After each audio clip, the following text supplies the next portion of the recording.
warahmatullahi wabarakatuh.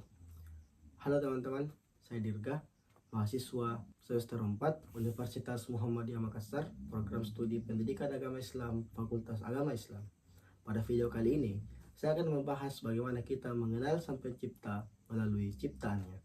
Selamat menyaksikan. Salah satu yang menjadi penyebab bertambahnya imam seseorang muslim adalah bagaimana dia bisa memikirkan keajaiban penciptaan Allah Subhanahu wa ta'ala. Dan salah satu ciptaan Allah Subhanahu wa ta'ala yang sering kita lihat adalah gunung. Di zaman sekarang, naik gunung menjadi hobi banyak orang. Ada yang mendaki untuk menikmati pemandangan, menguji fisik, atau mencari ketenangan, atau bahkan mengabadikan momen bersama teman-temannya. Teman-teman sekalian, naik gunung juga dapat bernilai pahala loh. Akan tetapi, bukan karena aktivitas fisik mendaki itu sendiri, melainkan karena niat dan cara kita melakukannya. Dalam Islam, amalan yang hukumnya mubah bisa menjadi ibadah jika diniatkan untuk mencari ridho Allah Subhanahu wa ta'ala dan dilakukan sesuai syariat. Sebagaimana dalam hadis Rasulullah Muhammad sallallahu alaihi wasallam, beliau bersabda, "Innamal a'malu binniyat wa innama likulli imri'in ma nawa." Sesungguhnya setiap amalan itu tergantung pada niatnya, dan setiap orang akan mendapatkan sesuatu tergantung pada apa yang ia niatkan. Hadis riwayat Bukhari dan Muslim. Maka jika seorang mendaki gunung dengan niat mensyukuri nikmat Allah Subhanahu wa ta'ala, menjaga kesehatan agar lebih kuat beribadah, atau mentadabburi ciptaan Allah Subhanahu wa ta'ala, insyaallah kegiatan itu bernilai pahala di sisi Allah Subhanahu wa ta'ala. Ketika berada di puncak gunung, kita melihat betapa luasnya bumi, tingginya langit, dan kecilnya diri kita. Saat itulah seharusnya hati kita semakin yakin bahwa hanya Allah yang Maha Agung.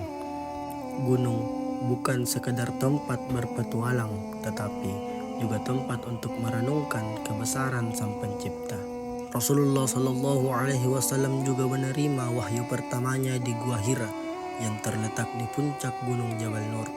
Rasulullah Shallallahu Alaihi Wasallam juga sering berkhalwat menyendiri untuk beribadah dan bertafakkur. Namun ini bukan berarti menjadi syariat atau ibadah khusus yang dianjurkan untuk umatnya. Namun hal ini saya sampaikan bahwa sesuatu dapat bernilai ibadah apabila diniatkan karena Allah dan dilakukan dengan cara yang sesuai dengan ajaran Islam. Di sisi lain, mendaki gunung dapat menjadi dosa atau tidak bernilai ibadah jika kita lakukan dengan disertai perbuatan maksiat seperti meninggalkan sholat, minum khamar, atau merusak ciptaan Allah Subhanahu wa ta'ala, dan dijadikan ritual dengan keyakinan bahwa ada keutamaan khusus yang tidak diajarkan dalam syariat Islam. Oleh karena itu, jangan sampai kita meyakini bahwa mendaki gunung adalah ritual yang mendekatkan diri kepada Allah secara khusus tanpa dasar syariat. Karena yang membuatnya bernilai ibadah adalah niat yang benar dan amal soleh yang menyertainya.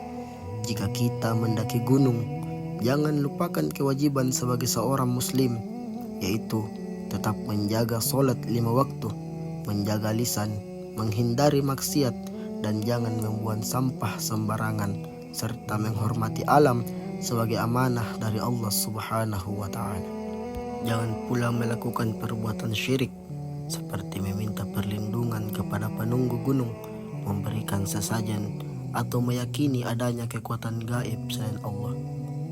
Justru ketika berada di alam, hendaknya kita memperbanyak zikir, doa, istighfar, dan rasa syukur. Semoga setiap langkah yang kita ayunkan menjadi pengingat bahwa perjalanan menuju puncak gunung hanyalah gambaran kecil dari perjalanan kita menuju akhirat.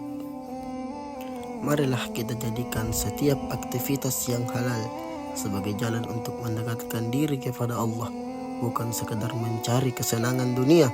Semoga Allah memberikan kita hati yang selalu mengingatnya dimanapun kita berada, dan menjadikan setiap langkah kita sebagai amal yang diterima oleh Allah Subhanahu wa ta'ala.